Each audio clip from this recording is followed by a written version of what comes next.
আচ্ছা, আমাদের চারপাশের এই যে দুনিয়াটা, এই যে আলু, এই যে প্রযুক্তি, এর পেছনে থাকা অন্যতম একজন কারিগরের গল্প নিয়ে আজ কথা বলবো।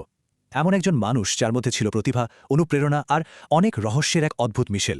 নামটা হলো নিকোলা টেসলা। কিন্তু এখানেই টেসলার জীবনের সবচেয়ে বড় একটা প্রশ্ন, সবচেয়ে বড় একটা রহস্য। ভাবুন তো, যে মানুষটা নিজের বুদ্ধির জোরে গোটা পৃথিবীকে আলোয় ভরিয়ে দিলেন, সেই মানুষটাই কিনা জীবনের শেষে ডুবে গেলেন একাকিত্ব আর দারিদ্র্যের অন্ধকারে। কেন? চলুন এই অদ্ভুত সফরের গভীরে গিয়ে উত্তরটা খোঁজার চেষ্টা করা যাক। সব কিংবদন্তির গল্পের মতোই টেসলার শুরুটাও কিন্তু বেশ সাধারণ ছিল। ইউরোপের একটা ছোট্ট কোণায় তার জন্ম। কিন্তু হ্যাঁ, ছোটবেলা থেকেই তার মধ্যে এমন কিছু ব্যাপার ছিল যা একেবারেই অসাধারণ। আসলে 1856 সালে জন্ম হলেও টেসলাকে দেখলে মনে হতো তিনি যেন ভবিষ্যৎ থেকে চলে এসেছেন। তার বাবা ছিলেন একজন ধর্মযাজক, কিন্তু মা ছিলেন অসম্ভব প্রতিভাবান একজন উদ্ভাবক। আর সম্ভবত মায়ের কাছ থেকেই টেসলা ওই আবিষ্কারের নেশাটা পেয়েছিলেন। কিন্তু তার আসল যে ক্ষমতাটা ছিল সেটা অবিশ্বাস্য। কোনো কাগজ কলম, কোনো ড্রয়িং ছাড়াই তিনি শুধু মনে মনেই একটা গোটা যন্ত্রের ছবি এঁকে ফেলতে পারতেন, বানিয়ে ফেলতে পারতেন। চিন্তা করা যায়, কি সাংঘাতিক মানসিক শক্তি! তো ইউরোপে ইঞ্জিনিয়ারিং পড়া শেষ করে টেসলার স্বপ্ন আরও বড় হল। সেই স্বপ্নের টানেই তিনি পাড়ি দিলেন আটলান্টিকের ওপারে, আমেরিকায়। আর ঠিক এখানেই তার জীবনের সবচেয়ে গুরুত্বপূর্ণ আর সবচেয়ে সংঘাতময় অধ্যায়টা শুরু হতে চলেছিল। কার সাথে? টমাস এডিসনের সাথে। ভাবা যায়, 1884 সালে যখন তিনি আমেরিকায় নামলেন, পকেটে ছিল মাত্র কয়েকটা ডলার, কিন্তু বুকে ছিল আকাশ ছোঁয়া স্বপ্ন।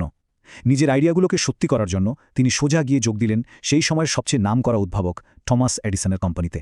কিন্তু কথায় আছে না, এক আকাশে দুটো সূর্য থাকতে পারে না, ঠিক সেরকমই দুই বিশাল প্রতিভার মধ্যে সংঘাতটা ছিল শুধু সময়ের অপেক্ষা। আর এখান থেকেই শুরু হলো ইতিহাসের অন্যতম বিখ্যাত এক লড়াই।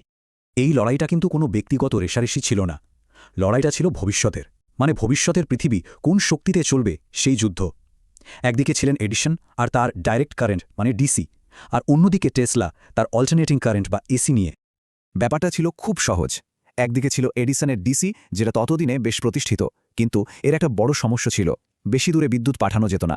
অন্যদিকে টেসলার এসি ছিল একেবারে নতুন, বিপ্লবী একটা ধারণা। এটা দিয়ে শয়ে শয়ে মাইল দূরে বিদ্যুৎ পাঠানো সম্ভব ছিল। তো একদিকে এডিসনের হাতে ছিল টাকা আর ক্ষমতা, আর টেসলার চোখে ছিল ভবিষ্যতের পরিষ্কার এক ছবি। এবং শেষ পর্যন্ত কি হলো? জিতল ভবিষ্যৎ। আজকে আমাদের সবার বাড়িতে, অফিসে, কারখানায় যে বিদ্যুৎ ব্যবহার হয়, সেটা কিন্তু টেসলার সেই এসি সিস্টেমের কল্যাণেই। কারণ দিনের শেষে সেরা প্রযুক্তিটাই তো টিকে থাকে, তাই না? এডিসনের ছায়া থেকে বেরিয়ে আসার পর টেসলা যেন একেবারে ডানা মেলে উড়তে শুরু করলেন। এবার তিনি এমন সব জিনিস নিয়ে কাজ করা শুরু করলেন যা সেই সময়ের মানুষ কল্পনাও করতে পারত না। মানে কয়েক দশক এগিয়ে থাকা সব আইডিয়া। তার আবিষ্কারের তালিকাটা শুনলে অবাক হতে হয়। ইন্ডাকশন মোটর, যেটা ছাড়া আজকের ইন্ডাস্ট্রি প্রায় অচল। রেডিওর আসল কনসেপ্টটা তারই, যদিও নাম হয়েছিল মার্কনির। প্রথম রিমোট কন্ট্রোল। আর তার সবচেয়ে বড় যে স্বপ্নটা ছিল সেটা হলো ওয়ার্ল্ড ওয়্যারলেস সিস্টেম, মানে কোনো তার ছাড়াই সারা পৃথিবীতে বিদ্যুৎ আর তথ্য পৌঁছে দেওয়া। ভাবা যায়, কি অবিশ্বাস্য একটা চিন্তা! কিন্তু জানেন, প্রতিভার এই আলোর ঠিক পাশেই ছিল একটা গভীর অন্ধকার। টেসলার জীবনের গল্পটা একদিকে যেমন সাফল্যের, ঠিক ততটাই ব্যর্থতা আর অবহেলার। এই একটা কথাই হয়তো তার পুরো জীবনটাকে ব্যাখ্যা করে দেয়। একদিকে পৃথিবীকে বদলে দেওয়ার মতো ক্ষমতা, আর অন্যদিকে ব্যক্তিগত সংগ্রাম আর হতাশার এক করুণ গল্প। যেমন ধরুন তার ওই ওয়ার্ল্ড ওয়্যারলেস সিস্টেমের কথাই।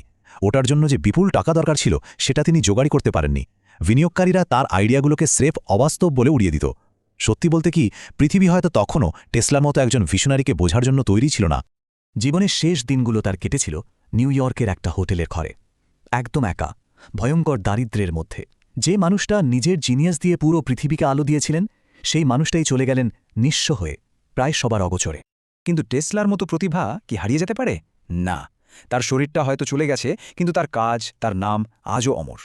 তার প্রভাব যে কতটা গভীর সেটা একবার ভাবুন। বিজ্ঞানে ম্যাগনেটিক ফিল্ডের শক্তি মাপা হয় টেসলা ইউনিটে।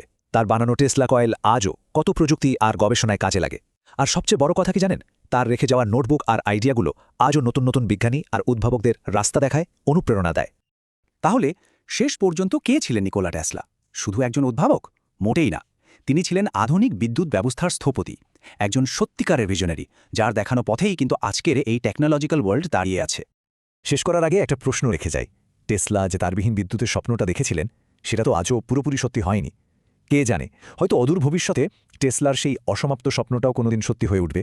ভাবার মতো বিষয়, তাই না?